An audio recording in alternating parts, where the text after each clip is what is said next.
Ако си пишете с едно момче, колко бързо му отговаряте? До 10-15 минути макс. А вие?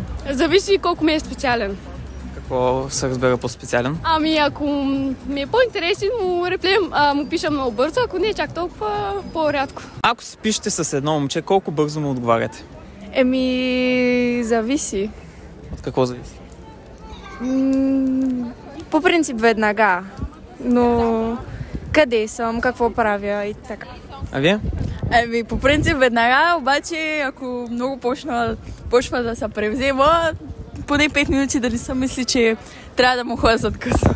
Ако си пишеш с едно момче, колко бързо му синваш? Зависи колко съм привързана към момчето, но по принцип 3-4-5 минути след като ми е писал му отговарям. Ако си пишете с едно момче, колко бързо му синвате? През 10 минути. А вие? Аз гледам на секундата да отговарям. Ако си пишеш с едно момче, колко бързо му синваш? Зависи какво ми е написал. Какво зависи от това нещо? Ако не ми харесва как ми пише, много бавно. Ако е в началото, също по-бавно. После вече по-бързо. Ако си пишете с едно момче, колко бързо му отговаряте? Веднага. Веднага? Да. А вие? И аз веднага. Ако си пишете с едно момче, колко бързо му отговаряте? Веднага, както видим съобщението. А вие?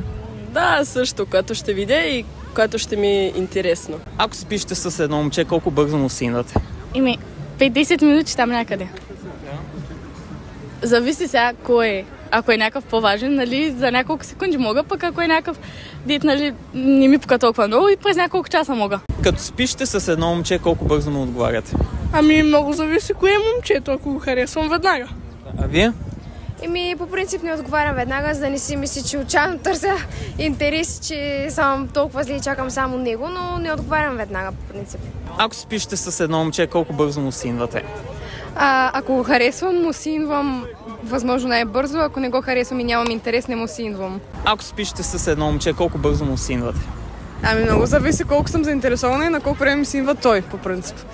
Но ако той си има бързо, аз ще си имам бързо. Не ми пречи. А вие? Аз така, ако отговаря бързо, аз също ще отговарям бързо. Сега да имам в свободно време.